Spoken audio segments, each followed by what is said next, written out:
Hello दोस्तों, मैं सोनू कुमार। स्वागत है आप सभी का हमारे यूट्यूब चैनल पे। तो आज हम बात करेंगे क्लास 12th के हिस्ट्री के बारे में।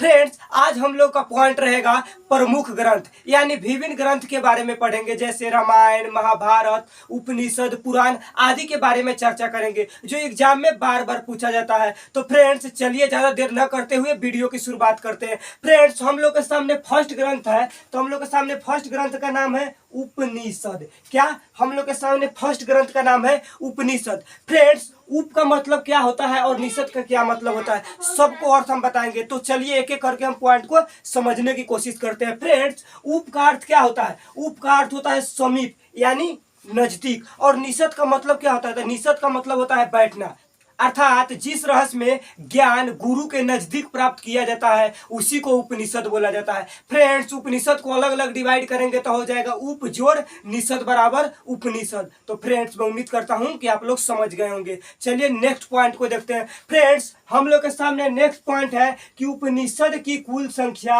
108 है। कितनी है? उपनिषद की कुल संख्या 108 है। यदि एग्जाम में पूछा जाए कि उपनिषद की कुल संख्या कितनी है तो आप लोग बता देना कि 108 है। चलिए फ्रेंड्स, नेक्स्ट पॉइंट को देखते हैं। हम लोग के सामने नेक्स्ट पॉइंट है, भारत का राष्ट्रीय वाक्य सत्यमेव जयते लिया गया है। यानी जो हमारे भारत का राष्ट्रीय वाक्य है ना, सत्यमेव जयते, वो किस उपनिषद से लिया गया है? तो फ्रेंड्स, आपको जानकारी के लिए बता दे कि वो मुंडकोपनिषद से लिया गया है। कहां से लिया गया है? वो मुंडकोपनिषद से लिया गया है, जो उपनिषद का एक प्रकार है। तो फ्रेंड्स, मैं उम्मीद करता हूं कि आप लोग समझ गए होंगे। चलिए नेक्स्ट पॉइंट को देखते हैं। हम लोग के सामने नेक्स्ट पॉइंट है कठोपनिषद में, यानी कठोपनिषद में किस बात पर चर्चा की गई है? तो फ्रेंड्स, आपको जानकारी के लिए बता दें, इसमें यम और नचिकेता का संवाद उल्लेखित है, यानी यम और नचिकेता के बारे में उल्लेख किया गया है। तो फ्रेंड्स, मैं उम्मीद करता हूं कि आप लोग इस पॉइंट को भी समझ गए होंगे। चलिए फ्रेंड्स, नेक्स्ट पॉइंट को देखते हैं। हम लोग के सामने नेक्स्ट पॉइंट है वेदांग। क्या वेदांग क्या है? वेदांग एक प्रकार का ग्रंथ है। फ्रेंड्स, वेदांग किसको कहते हैं? यानी वेदों के अर्थ को सरलता से अध्ययन करने के लिए, यानी अच्छे से अध्ययन करने के लिए जिस साहित्य की रचना की गई उसे वेदांग कहते हैं। अर्थात जो वेद है उसको अच्छे तरीके से अध्ययन करने के लिए जिस साहित्य की रचना की गई है उसे वेदांग कहते हैं। फ्रेंड्स, चलिए नेक्स्ट पॉइंट को देखते हैं। हम लोग के सामने नेक्स्ट पॉइंट है कि इसकी संख्या 6 है। यदि पूछा जाए आपसे कि वेदांग की संख्या कितनी है, तो वेदांग की कुल संख्या 6 है। चलिए फ्रेंड्स, इसे एक एक करके समझने की कोशिश करते हैं। हम लोग के सामने फर्स्ट वेदांग का नाम है व्याकरण, सेकेंड का नाम है शिक्षा। क्या? सेकेंड का नाम है शिक्षा। और तीसरा का नाम क्या है? तो तीसरा का नाम है कल्प। और हम लोग के सामने फोर्थ नाम है निरुक्त। क्या? फोर्थ का नाम है निरुक्त। और फिफ्थ का नाम है छंद। क्या? सिक्स का नाम है छंद। और सिक्स का नाम क्या है? तो ज्योतिर्विद्या, यानी ज्योतिष। और फिफ्थ का नाम क्या है? छंद। तो फ्रेंड्स, मैं उम्मीद करता हूं कि आप लोग इस पॉइंट को समझ गए होंगे। चलिए नेक्स्ट ग्रंथ के बारे में जानते हैं। हम लोग के सामने नेक्स्ट ग्रंथ है रामायण। क्या? हम लोग के सामने नेक्स्ट ग्रंथ का नाम है रामायण। तो चलिए फ्रेंड्स, इसे भी एक एक करके समझने की कोशिश करते हैं। हम लोग के सामने फर्स्ट पॉइंट है कि इस ग्रंथ की रचना 5वीं सदी में, कब? इस ग्रंथ की रचना 5वीं सदी में, अर्थात 500 ईसा पूर्व में किया गया था। तो फ्रेंड्स, मैं उम्मीद करता हूं कि आप लोग समझ गए होंगे। चलिए इनसे जुड़ी नेक्स्ट पॉइंट को देखते हैं। हम लोग के सामने नेक्स्ट पॉइंट है कि इसकी रचना संस्कृत भाषा में हुआ था। यदि फ्रेंड्स आपसे पूछा जाए कि रामायण की रचना किस भाषा में हुआ था, तो आप लोग बता दीजिएगा संस्कृत भाषा में हुआ था। तो फ्रेंड्स, मैं उम्मीद करता हूं कि आप लोग समझ गए होंगे। चलिए नेक्स्ट पॉइंट को देखते हैं। फ्रेंड्स, हम लोग के सामने नेक्स्ट पॉइंट है कि इसकी रचना, यानी जो रामायण है, इसकी रचना किसने किया था? तो फ्रेंड्स, इसकी रचना महर्षि वाल्मीकि जी ने किया था। किसने किया था? तो इसकी रचना महर्षि वाल्मीकि जी ने किया था। चलिए फ्रेंड्स, नेक्स्ट पॉइंट को देखते हैं। हम लोग के सामने नेक्स्ट पॉइंट है कि इस ग्रंथ में वर्तमान में 24,000 श्लोक है।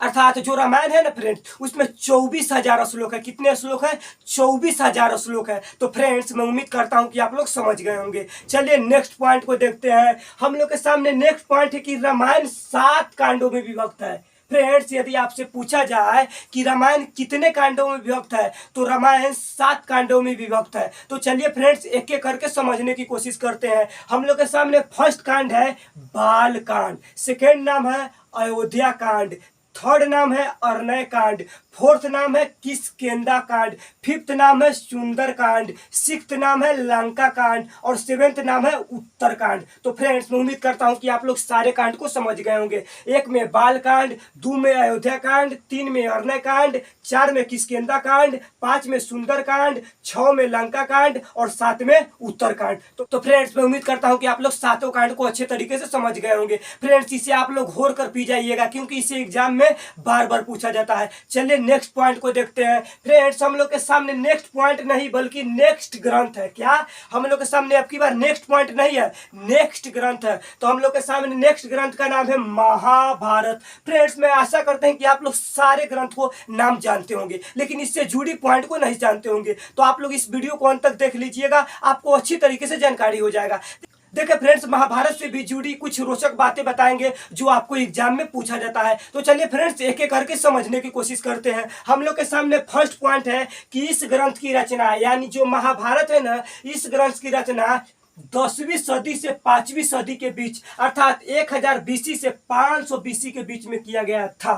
फ्रेंड्स महाभारत की रचना कब हुई थी? तो महाभारत की रचना 10वीं सदी से लेकर 5वीं सदी के बीच में अर्थात 1000 बीसी से लेकर यानी 1000 ईसा पूर्व से लेकर 500 ईसा पूर्व के बीच में हुआ था। तो फ्रेंड्स मैं उम्मीद करता हूं कि आप लोग समझ गए होंगे। चलिए नेक्स्ट पॉइंट को देखते हैं। हम लोग के सामने नेक्स्ट पॉइंट है कि इसकी रचना यानी जो महाभारत है इसकी रचना किस भाषा में हुआ था? तो फ्रेंड्स इसकी रचना संस्कृत भाषा में हुआ था। किस भाषा में हुआ था? तो संस्कृत भाषा में हुआ था। चलिए नेक्स्ट पॉइंट को देखते हैं। हम लोग के सामने नेक्स्ट पॉइंट है इसके रचयिता यानी जो महाभारत है इनके रचयिता कौन थे? तो फ्रेंड्स इसके रचयिता महर्षि वेद व्यास थे।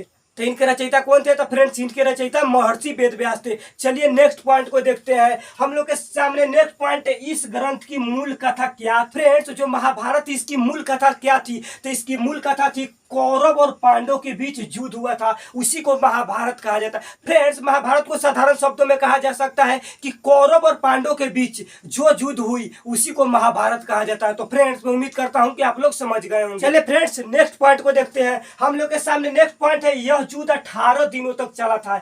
यानी महाभारत का युद्ध कितने दिनों तक चली थी? तो 18 दिनों तक चली थी अर्थात कौरव और पांडव के बीच 18 दिनों तक युद्ध चली थी, इसी को महाभारत कहा जाता है। चलिए नेक्स्ट पॉइंट को देखते हैं। हम लोग के सामने नेक्स्ट पॉइंट है इसे जय संहिता के नाम से भी जाना जाता है। फ्रेंड्स पूछा जाता है कि महाभारत का पुराना नाम क्या है? तो महाभारत का पुराना नाम अर्थात प्राचीन नाम क्या है? तो इसे का नाम जय संहिता है। क्या है? जय संहिता है। तो फ्रेंड्स मैं उम्मीद करता हूं कि आप लोग समझ गए होंगे। चलिए नेक्स्ट ग्रंथ के बारे में देखते हैं। हम लोग के सामने नेक्स्ट ग्रंथ है पुराण। क्या हम लोग के सामने नेक्स्ट ग्रंथ का नाम है पुराण।